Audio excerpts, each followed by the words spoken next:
এখন আমরা যদি বিশ্বাস করি যে আল্লাহর পক্ষ থেকে কোরআন নাজিল হয়েছে, তাহলে এটা তো মেনে নিতেই হবে যে কোরআনে যা আছে সব সত্য, তাই তো? আল্লাহ পাক কি মিথ্যা বলতে পারেন? নাউযুবিল্লাহ। এখন কোরআন এবং হাদিসের অনেক বিষয় আমরা প্রমাণ করতে সক্ষম হই আমাদের ক্ষুদ্র জ্ঞানে।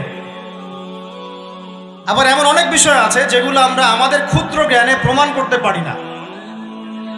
যেমন ফেরেশতার অস্তিত্ব কি আমরা প্রমাণ করতে পেরেছি? আপনি কি ল্যাবে প্রমাণ করতে পারবেন? জিন জাতির অস্তিত্ব আমরা কি চোখে দেখে প্রমাণ করতে পারবো? কবরে আযাব দেওয়া হয়, আপনি কি এটা দেখে প্রমাণ করতে পারবেন? রূহ বা আত্মা বলে কিছু আছে আমাদের দেহের মধ্যে, এটা কি আপনি প্রমাণ করতে পেরেছেন? অনেক সময় মুমিন ব্যক্তি স্বপ্ন দেখে এবং স্বপ্নগুলো সত্য হয়, হয় কি না? এবং হাদিসে এসেছে শেষ জামানায় মুমিন ব্যক্তির স্বপ্ন কিন্তু সত্য হবে বেশি বেশি। তো এখন এই যে এমন কিছু বিষয় যেগুলো আমরা বাহ্যিক জ্ঞান দিয়ে প্রমাণ করতে পারছি না, কিন্তু আল্লাহ রাব্বুল আলামিন বলেছেন এগুলো সত্য, আমরা চোখ বন্ধ করে বিশ্বাস করি কিনা? বিশ্বাস করেন কিনা? জান্নাত দেখেছেন? জাহান্নাম দেখেছেন? না দেখে বিশ্বাস করি কিনা?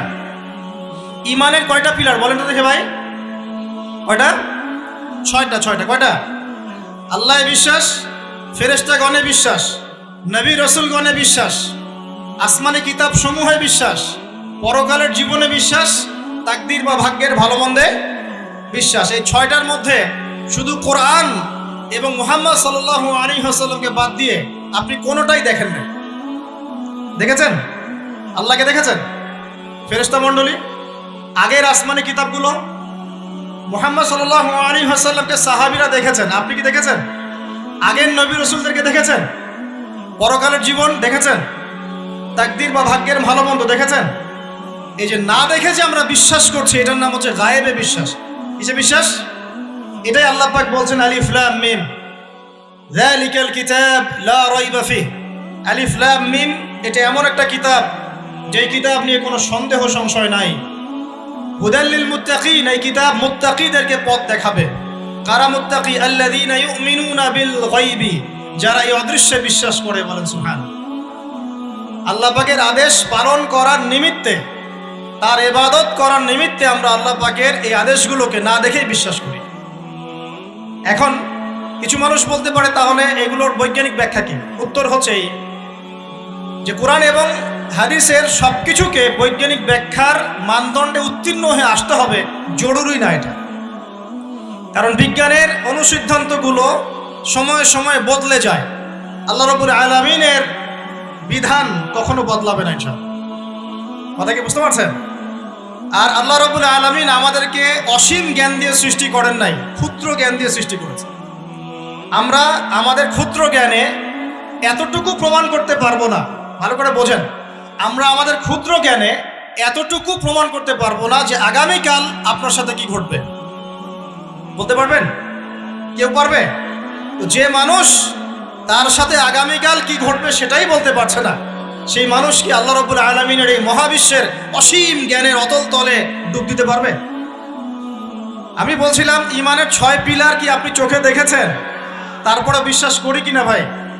আচ্ছা, এখন আমরা এই জায়গায় ছিলাম যে আল্লাহ পাকের জ্ঞানটা অসীম। আল্লাহ পাকের জ্ঞান কি ভাই? আমি অসীমের একটা উদাহরণ দিয়ে বোঝাচ্ছি। মনে করেন এখানে আমরা যারা উপস্থিত আছি, আমরা সবাই জান্নাতে চলে গেলাম, মনে করেন, আল্লাহ কবুল করুন। জান্নাতে যাওয়ার পরে কি সময় শেষ হয়ে যাবে না সময় আরো চলতে থাকবে?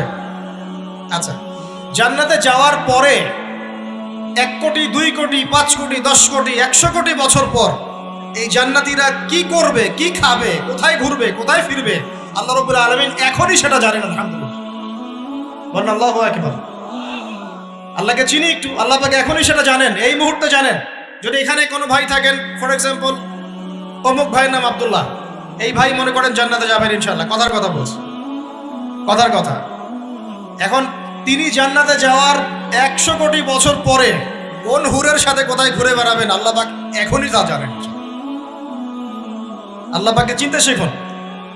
আবার আমাদের মধ্যে আল্লাহ না করুক কেউ যদি জাহান্নামে যায়, সে ব্যক্তি জাহান্নামে যাওয়ার কোটি কোটি বছর পর কি আযাব ভোগ করবে আল্লাহ পাক এখনই এই মুহূর্তে সেটা জানেন। এবং আগেও জানতেন। আল্লাহ পাকের কোনো শুরু নাই, আল্লাহ পাকের কোনো শেষ নাই। আল্লাহ পাকের কোনো শুরু নাই, আল্লাহ পাকের কোনো শেষ নাই। এমন নয় যে আল্লাহ পাক আমাদেরকে সৃষ্টি করে সৃষ্টিকর্তা হয়েছেন, রিজিক দাতা হয়েছেন, পালনকর্তা হয়েছেন, এমন নয়। সৃষ্টি করার আগে থেকেই আল্লাহ পাক সৃষ্টিকর্তা, পালনকর্তা, রিজিক দাতা সবকিছুই ছিলেন। বলেন আল্লাহু আকবার। আল্লাহ পাক একজন, তার কোনো শরীক নাই। আল্লাহ রাব্বুল আলামিনের জ্ঞান অসীম। এটার উদাহরণ হাদিসে দেয়া হয়েছে এভাবে যে মূসা এবং খিদির আলাইহিস সালাম নৌকায় সফর করছেন, একটা পাখি এসে নদী থেকে এক ফোঁটা পানি খেয়ে চলে গেল। তখন খিদির আলাইহিস সালাম বলছেন, হে মূসা, এই পাখিটা নদী থেকে যতটুকু পানি পান করতে পেরেছে, এই পানিটুকু হচ্ছে পুরো পৃথিবীর সমস্ত মাখলুকের জ্ঞান।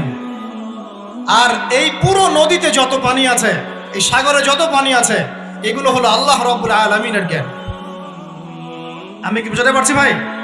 এখন সেই আল্লাহ রাব্বুল আলামিন যখন কোনো বিষয়কে সত্য বলবেন, সেটা সত্য কিনা? আল্লাহ পাক এখন বলছেন, আমি জিন আর মানব জাতিকে শুধু আমার ইবাদত করার জন্য সৃষ্টি করেছি, তার মানে জিন সত্য কিনা? আচ্ছা, একটু বলে দেই, মানুষের মধ্যে যেমন ভালো মন্দ আছে, জিন জাতির মধ্যেও কি আছে? ভালো মন্দ আছে। দুষ্ট জিন মানুষের ক্ষতি করার চেষ্টা করে। কি করে ভাই? এবং দিন দিন কিন্তু এর প্রভাবটা বাড়ছে। তো এখান থেকে বাঁচার জন্য কিছু প্রোটেকশন আগে বলে দেই, তারপর সামনে যাই। প্রত্যেক দিন সকালে এবং সন্ধ্যায় 3 বার করে সূরা ইখলাস পড়বেন। কুল হুয়াল্লাহু আহাদ, আল্লাহুস সামাদ, লাম ইয়ালিদ ওয়া লাম ইউলাদ ওয়া লাম ইয়াকুল লাহু কুফুয়ান আহাদ। সকালে সন্ধ্যায় কয়বার? 3 বার। আর 3 বার পড়বেন সূরা ফালাক, কুল আউযু বিরাব্বিল ফালাক, এই সূরা। আর 3 বার পড়বেন সূরা নাস, কুল আউযু বিরাব্বিন নাস। এটা প্রত্যেক ফরজ নামাজের পর একবার করে পড়বেন আয়াতুল কুরসি। আয়াতুল কুরসি কোন সূরা আছে? কত নম্বর আয়াত? মাশাআল্লাহ, 255। আল্লাহু লা ইলাহা ইল্লা হুয়াল হাইয়ুল কাইয়্যুম, এখান থেকে শেষ পর্যন্ত। আর কি করবেন? রাতের বেলা ঘুমানোর সময় পড়বেন সূরাতুল বাকারা, এর শেষের 2টা বা 3টা আয়াত। লিল্লাহি মা ফিস সামাওয়াতি ওয়া মা ফিল আরদ, এখান থেকে ফানসুরনা আলাল কওমিল কাফিরিন পর্যন্ত। নবী সাল্লাল্লাহু আলাইহি ওয়াসাল্লাম বলেছেন, রাতের বেলা কেউ যদি সূরা বাকারার শেষের এই 2টা 3টা আয়াত পড়ে ঘুমায়, সারা রাত আপনি যদি ইবাদতে থাকতেন যে নেকি পেতেন, এটা পড়ে ঘুমানোর ফলে সেই নেকি পাবেন ইনশাআল্লাহ। এখন বলেন দেখি, কতজনের সূরা বাকারার শেষের 3টা আয়াত মুখস্থ আছে? মাশাআল্লাহ। এখন বলেন আমাকে, আল কোরআনের আলো ঘরে ঘরে কি জ্বলবে? বলেন। শোনেন, আমার কথা রাগ করেন না। আমরা তো সবাই চাই যে আল্লাহর কোরআন আল্লাহর জমিনে প্রতিষ্ঠা লাভ করুক, চাই কি না? তাহলে সবার আগে নিজের মধ্যে কোরআন কায়েম করতে হবে। কোথায়? আগে নিজের উপর কোরআন কায়েম করুন, নিজের উপর সুন্নাহ কায়েম করুন, নিজের উপর দিন কায়েম করুন। ইনশাআল্লাহ দিন ঘরে ঘরে পৌঁছে যাবে ইনশাআল্লাহ। প্রত্যেক ঘরের মানুষ এই নিয়াত করতে পারি কি ইনশাআল্লাহ যে আমরা সবাই কোরআন পড়া শিখবো ইনশাআল্লাহ। কোরআনের বাছাই করা কিছু আয়াত অন্তত মুখস্থ করবো ইনশাআল্লাহ। পুরা কোরআন তোমাদেরকে মুখস্থ করতে বলছি না, হয়তো অনেকে পারবে না, যারা পেরেছে তারা সৌভাগ্যবান, আলহামদুলিল্লাহ। কমপক্ষে সূরা বাকারার শেষের 3টা আয়াত পারবো না ভাই? আয়াতুল কুরসি পারবো না? সূরা ফালাক, সূরা নাস, সূরা ইখলাস, সূরা কাফিরুন, সূরা হাশরের শেষের 3টা আয়াত, সূরা কাহাফ এর প্রথম 10 শেষ 10 আয়াত, সূরা কাহাফ প্রথম 10 শেষ 10 আয়াত, সূরা সফফাত এর প্রথম 10 আয়াত, সূরা আর রহমান, সূরা ইয়াসিন, সূরা মুলক। এই যে কমন জিনিসগুলো, এগুলো মুখস্থ করতে পারবো না ভাই ইনশাআল্লাহ? আল্লাহ পাক সবাইকে তৌফিক দান করুন, বলি আমিন। আর এখন যারা বিয়ে শাদী করেন নাই, নিয়াত করেন যে আপনাদের ঘরে যে সন্তান আসবে, আচ্ছা সন্তানের আগে বউয়ে আসে নাকি? আচ্ছা, যারা বিয়ে শাদী করেন নাই নিয়াত করেন, দিনদার, মুত্তাকি, পরহেজগার, কোরআনওয়ালা মেয়ে ছাড়া বিয়ে করার দরকার নেই। বাস বাস বাস বাস বাস। শোনেন, এর মানে এই নয় যে খালি মাদ্রাসার মেয়েদেরকে বিয়ে করবেন, বরং এমন অনেক দিনী বোন আছেন আমাদের স্কুল কলেজ ইউনিভার্সিটিতে পড়েন, তারা অনেক বেশি দিন চর্চা করেন মাশাআল্লাহ। আমি বলেছি কোরআনওয়ালা, দিনদার, পর্দাশীল নারী বিয়ে করবেন। এবং দ্বিতীয় নিয়াত করেন, যে সন্তানই হবে কমপক্ষে একটা সন্তানকে হাফেজে কোরআন বানাবেন ইনশাআল্লাহ, একটা সন্তানকে আলেম বানাবেন ইনশাআল্লাহ। আপনার মেয়ে হলে সেই মেয়েকে আয়েশা রাদিয়াল্লাহু আনহার মতো বানান ইনশাআল্লাহ। আপনার ছেলে হলে আপনার ছেলেকে আবু বকর, ওমর, ওসমান, আলী রাদিয়াল্লাহু আনহুম আজমাইন তাদের আদর্শে করে তোলেন ইনশাআল্লাহ। পারা যাবে না ভাই? যখন ঘরে ঘরে কোরআনওয়ালা মানুষ তৈরি হবে না, আল্লাহর জমিনে আল্লাহর দিন এমনি প্রতিষ্ঠা হয়ে যাবে ইনশাআল্লাহ। বাতিল কোন দিক পালিয়ে যাবে ঠিক নাই? সবকিছু শেষ আছে না বলেন তো? সবকিছু শেষ আছে। নমরুদ আছে না নাই? দুনিয়াতে আছে। মানুষ তার নামও স্মরণ করে। যখন সে দুনিয়া ছিল মনে হচ্ছিল দুনিয়াটাই তার, তখন মনে হচ্ছিল কি দুনিয়াটাই নমরুদের। ফেরাউন দুনিয়া আছে না নাই? আছে। তার নামও কি মানুষ স্মরণ করে? যখন ফেরাউনের রাজত্ব ছিল, যুগ ছিল, তখন মনে হতো যে পুরো দুনিয়াটাইও। কথা বুঝতে পারছেন না? এরকম প্রত্যেক যুগে যুগে। আজ জাতির নাম শুনেছেন? আজ জাতি এই তাল গাছের সমান লম্বা চওড়া ছিল এক একজন। বিশ্বাস করছেন না? তাল গাছের সমান লম্বা চওড়া ছিল এবং পাহাড় কেটে কেটে তারা বাড়িঘর নির্মাণ করত। তাদের কাছে আল্লাহ পাক নবী হিসেবে পাঠিয়েছিলেন হুদ আলাইহিস সালামকে। কোন নবী? সূরা হুদ পড়ে দেখবেন। আপনি যদি কবিতা, সাহিত্য, ছন্দ এগুলো পছন্দ করেন তাহলে সূরা হুদ আপনার জন্য। সুবহানাল্লাহ। আপনি যদি কবিতা, সাহিত্য, ছন্দ, বালাগাত পছন্দ করেন, সূরা আর রহমান আপনার জন্য, সূরা হুদ আপনার জন্য, সূরা শুআরা এগুলো আপনার জন্য। এত চমৎকার কাব্যিক বিন্যাস আছে, মানে কবিতার ছন্দে ছন্দে উপন্যাস ব্যাখ্যা করা হয়েছে বলে। সুবহানাল্লাহ। মানুষ তো কোরআনকে মূল্যায়ন করে না। আমি লাস্ট জুমার খুতবার একটা লেকচারে বলেছিলাম, সূরা ইউসুফ, এই যে এখন সারা বিশ্বে অর্থনীতি নিয়ে যে কত কথা হচ্ছে, অর্থনৈতিক সংকট, এটা সেটা বলা হচ্ছে না, সবার ঘরে ঘরে এগুলো আলোচনা হয় তো মাশাআল্লাহ। আপনি বিশ্বাস করেন সূরা ইউসুফের মাত্র 4টা আয়াতের মধ্যে আল্লাহ পাক এই পুরো বিশ্বের অর্থনৈতিক সমস্যার সমাধান দিয়ে দিয়েছে। বলে দেব কি সমাধান? পরে বলছি। আগে আপনাদের এই পয়েন্টটা শেষ করি। ঘরে ঘরে কোরআনওয়ালা মানুষ তৈরি হবে তো ইনশাআল্লাহ। আল্লাহ কবুল করুন, বলি আমিন। কোরআনের এই বিশেষ সূরাগুলো মুখস্থ করতে পারবো তো ইনশাআল্লাহ ভাই? এগুলো নিয়মিত চর্চা করলে আপনাকে দুষ্ট জিন, জাদু, বদনজর এগুলো গ্রাস করবে না ইনশাআল্লাহ। আরেকটা বইয়ের নাম বলে দেই, বই কিনবেন। আমি যে প্রত্যেকটা লেকচারে একটা একটা করে 2টা করে বইয়ের নাম বলি, বইগুলো কিনবেন আল্লাহর রাস্তায়। আজকে শুধু একটা বইয়ের নাম বলবো না, আজকে আমি এমন একজন রাইটারের নাম বলে দিব যে রাইটারের সবগুলো বই বাসায় কিনবেন আপনারা ইনশাআল্লাহ। যদি আপনি এই রাইটারের, এই আলেমের সবগুলো বই বাসায় রাখতে পারেন এবং চর্চা করতে পারেন, ইনশাআল্লাহ আপনি সিরাতুল মুস্তাকিমেই থাকবেন ইনশাআল্লাহ। আমি আপনার জিম্মেদার হচ্ছি ইনশাআল্লাহ। যদি আপনি পথভ্রষ্ট না হয়ে যান, এই বইগুলোতে এত চমৎকার করে গাইডলাইন দেওয়া আছে, আপনি ইনশাআল্লাহ সঠিক পথেই থাকবেন। নামটা বলে দিব, সবার প্রিয় আলেম, পুরো বিশ্বের, শুধু বাংলাদেশের নয়, অন্যতম একজন প্রিয় আলেম, বিদগ্ধ আলেমে দ্বীন আল্লামা মুফতি তকি উসমানী দামাত বারাকাতুহু। নাম শুনেছেন? এই নামটা শুনেছেন? আচ্ছা, তার অনেক বই আছে, প্রায় 200, 300, 400। সবগুলা বই বাসায় কিনবেন ইনশাআল্লাহ। ইবাদত নিয়ে বই আছে, মুআমালাত নিয়ে বই আছে, তাসাউফ নিয়ে বই আছে, জিকির নিয়ে বই আছে, অর্থনীতি নিয়ে বই আছে, ওয়ার্ল্ড অ্যাফেয়ার্স নিয়ে বই আছে, প্রতিটা সাবজেক্ট ধরে ধরে বই আছে। কোথায় পাবেন? এই তো অনলাইনে অনেক বুকশপ আছে না, এগুলোতে পাবেন। বাংলা বাজারে ঢাকায় পাবেন। এগুলো অনুবাদ হয়ে গেছে আলহামদুলিল্লাহ। এবং বাংলাদেশে অনেক স্টুডেন্ট আছে তার হাতে গড়া। তাদের ইলম, তাদের আমল, তাদের আখলাক দেখলে পরকালকে চেনা যায় মাশাআল্লাহ। বই কিনতে পারবেন তো একটু ইনশাআল্লাহ? আরে ভাই, ইউনিভার্সিটির ক্যান্টিনে বসলেই তো 100 টাকা শেষ হয় আপনার। আর ক্যান্টিনে যদি বোরখাওয়ালা কাউকে নিয়ে বসেন তাহলে তো শেষ। এখন সহি প্রেম করে মানুষ।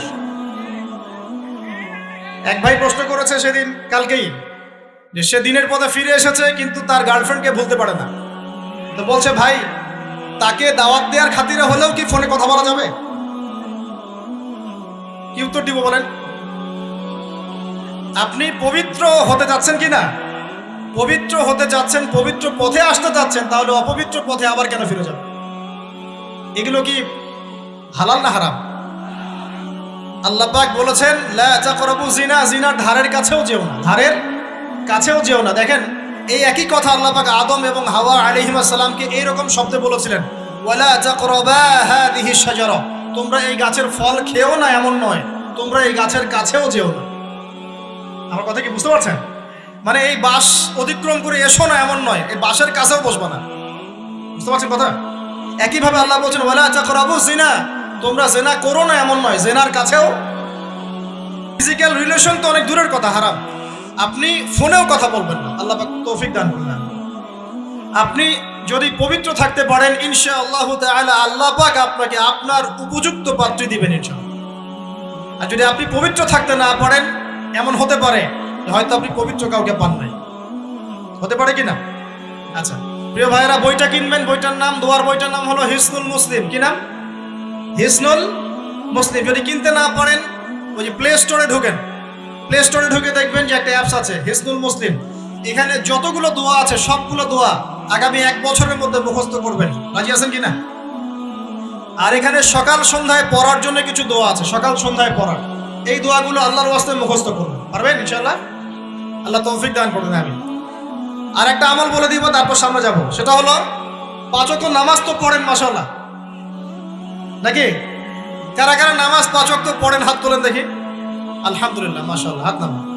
আর যারা নামাজ পড়েন না তাদেরকে আমি একটা হাদিস শোনাবো, একটা হাদিস শুনবেন। নবী সাল্লাল্লাহু আলাইহি ওয়াসাল্লাম বলেছেন, قال النبي صلى الله عليه وسلم بين العبد وبين الكفر والشرك ترك الصلاة। আল্লাহ পাকের বান্দা আর একজন কাফের মুশরিকের মধ্যে পার্থক্যই হচ্ছে নামাজ। আল্লাহ পাকের বান্দা মানে মুমিন মুসলিম এবং একজন কাফের মুশরিকের মধ্যে পার্থক্য কি? মান তারাকা সালাতান মুতাআম্মিদান ফাকাদ বারিয়াত মিন যিম্মাতিল্লাহ। কেউ যদি ইচ্ছাকৃতভাবে তার উপর ফরজ নামাজকে ছেড়ে দেয়, সে যেন আল্লাহ পাকের জিম্মেদারি থেকে মুক্ত হয়ে গেল। অন্য হাদিসে আছে মান তারাকা সালাতান মুতাআম্মিদান ফাকাদ কাফার। কেউ যদি ইচ্ছা করে নামাজ ছেড়ে দেয়, সে ব্যক্তি কুফরি করলো। বলি নাউজুবিল্লাহ। আমরা কি কুফরি করতে চাই নাকি ভাই? নামাজের কথা বলেছি, 5 ওয়াক্ত নামাজ কারা কারা পড়েন না হাত তোলেন এবার। আচ্ছা, লজ্জার কিছু নাই।